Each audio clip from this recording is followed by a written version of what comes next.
Hi guys, today we'll be learning about one of the most important topics in general microbiology, the antimicrobial susceptibility test. This can come as a 10 marker for us. So first of all, this is the one of the most important investigations done in a microbiology lab, and this is going to be giving us the treatment options for a particular infection. So these bacteria, they exhibit a strain variation in susceptibility. This allows us to start an empirical antibiotic therapy, and this is only done for pathogenic bacteria, not for the commensals.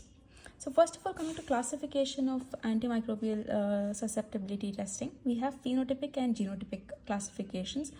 Under phenotypic, there are disk diffusion methods, dilution tests, both broth and agar dilution tests, and e-test, or also automated AST test. And then coming to genotypic methods, there is PCR. Coming to what disk diffusion method is, this is done by Kirby Boy's method. So first of all, the bacterial colony suspension is done on saline and it's inoculated in MHA. MHA is Mueller-Hinton agar. This is the most important agar that is used in antimicrobial testing. And then it is put on a lawn culture in the dish. And then the antimicrobial discs are placed on a surface of MHA at 37 degrees Celsius. That is the normal body temperature. Inoculation is done for about 16 to 18 hours. After that, the interpretation is done. That is, there is a zone of inhibition seen around the disc measured by vernier calipers. So this is the zone of dilution. So these are the zone of dilution. The zone of inhibitions is seen here. So we can see if it is sensitive or resistant here. So when the zone of inhibition is of a larger diameter, that means it is sensitive. The bacteria or whatever the organism is there is sensitive for the particular antibiotic. If there is a very narrow diameter zone, that means it is a resistant strain. And then this is divided into sensitive, intermediate, and resistant. So what is intermediate? Intermediate just means that this bacteria is also a little sensitive towards the particular antibiotic, just that it should be given in a higher dose. Next, coming to what is direct diffusion method. A direct diffusion method is when the results are required immediately.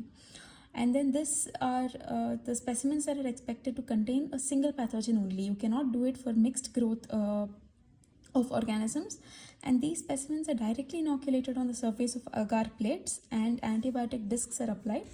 And then you can also again see this zone of inhibitions there too. And this is how, never mind. Coming to dilution tests are a series of dilution of antimicrobial agents that are done. And here this is based on the concept of MIC. MIC is minimum inhibitory concentration. What is that exactly? Is that minimum concentration of drug that will inhibit the visible growth of the organism.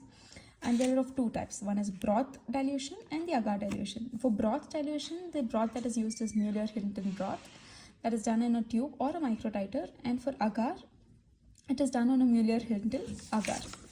Next, coming to e-test. So e-test, this is how an e-test card looks. Coming to e-test, it is an absorbent strip that is containing a predefined gradient of antibiotic concentrations. You can see that these have particular values there, and these are the antibiotic values that are present. This is again the concentration of antibiotics. This is again based on the use of both dilution and diffusion of drug. And this is also done on a lawn culture. You can see that there's a lawn culture here, and then this is the e-test card that is there. And when it's placed, this wherever this elliptical point ends here, you can see it is ending at 1.5. So the minimum inhibitory concentration for this particular organism is 1.5. Got it? So that the edge of intersection of the eclipse is where the concentration of the drug should be taken. Next, coming to automated, we have Vitek 2, Phoenix, and microscan walkaway techniques. Coming to the interpretation of AST, we are going to be dividing this as susceptible, intermediate, and susceptible dose dependent as well as resistant. Coming to what susceptible is, it's basically indicating the antibiotic is clinically effective. And intermediate indicates that it's not clinically effective but in standard doses, but if the dose is increased, it is effective. Next is susceptible dose dependent, that is antibiotic will be clinically active only if given in higher doses. Next is resistant strains, that is clinically not effective. You're not supposed to use those resistant antibiotics.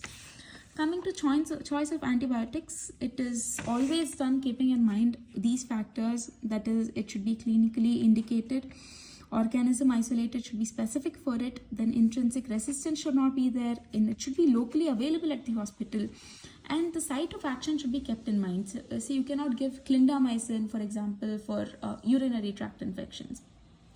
So stuff like that. Next, coming to selective cascade reporting, this is when the microbiologist reports the AST test. So then we have three lines of it. First is the first line antimicrobials, next second line antimicrobials, and restricted antimicrobials. So what the main goal of this is to not provide antimicrobials that are very broad spectrum. We are always supposed to give narrow spectrum antibiotics. This is to prevent the development of resistance, right? So first is the first line antimicrobials that are narrow spectrum. Resistance is usually high, right? Next is the second line, that is broad spectrum, and they have moderate resistance towards these. And then is the extended or the restricted spectrum. They have extended spectrum of resistance, and they have like low resistance, very low resistance. If the organism is susceptible to all antimicrobial agents, what do we do? Only the first line of antimicrobials are reported. If the organism is susceptible to the second and the restricted ones, and if it's resistant to the first line of antimicrobials, then only the first and second lines are reported. This encourages the clinicians to use narrow spectrum antimicrobials to reserve overuse of broad and extended spectrum. Got it? This ends the antimicrobial testings. Please watch this video. It's only about 7 minutes long, and this will definitely fetch you 10 marks in your boards. Thank you so much for watching. Please like, share, and subscribe.